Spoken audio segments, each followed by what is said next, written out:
I was raised in a nursery school, so we had all sorts of games. Chutes and Ladders and Candyland, I think, is what every child starts on. Candyland was my favorite because it had the pictures. Peanut Brittle Man and the gumdrops and everything like that. I go around the thrift shops and I buy old board games. I've forgotten what a lot of them are, but when I see them and I see the graphics, especially from the 70s, because I was a 70s kid, I snatch them up. So one of my favorites I recently found was a Parker Brothers game called Billionaire that we got for Christmas, maybe 1974. Back then in 1974, being a billionaire was a big deal. So it was a big step above Monopoly. And you would get these investments in like a Hollywood studio. Fabulous Flicks was like the best one to get. It had a little analyzer and you could spin this dial and you could steal the property. Balderdash, I think, is one of the all-time classic games. Pull a card, it has a crazy word on it, and you have to come up with a definition. When you have the right crowd of people, Balderdash can be one of the funniest nights ever. I had a game in the 80s called the Charade game, which had a board. It was a little bit like a Trivial Pursuit board, but it had a turntable with a timer. Then you had to pull a card and act out a charade, and that was a great game. Trivial Pursuit, when it came out in the 80s, I think that was one of the best games that ever came out.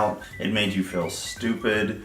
You could always tell the people who had studied the cards in advance. We played a game once with a guy who was really smart, but it was obvious he had memorized all of the cards. Grew up playing Clue in my family. We loved Clue. We loved playing all the characters, Miss Scarlet. All my sisters wanted to be Miss Scarlet. I always liked Professor Plum or Colonel Mustard because you got to play a character. Risk is a fantastic game for a rainy Sunday, you know, with the right group of friends, because that game takes hours and hours and hours. Sorry is a great, super simple board game. It's not that complicated to play, but the game is really fast and it's a lot of fun. Battleship was awesome. I mean, it's a deduction game. It's where you have a little plastic board and you've got ships in the water and you have to guess where your opponent's battleships are by just saying like G4 and they're like no, and if you get a hit, it's just a deduction game. It's probably pretty simple. I haven't played it in years. You know, I grew up, checkers was what I always played with my grandfather. I think when you're a kid, checkers is a challenging enough game and a lot of fun. I did play a lot of checkers with my grandfather, and there was nothing more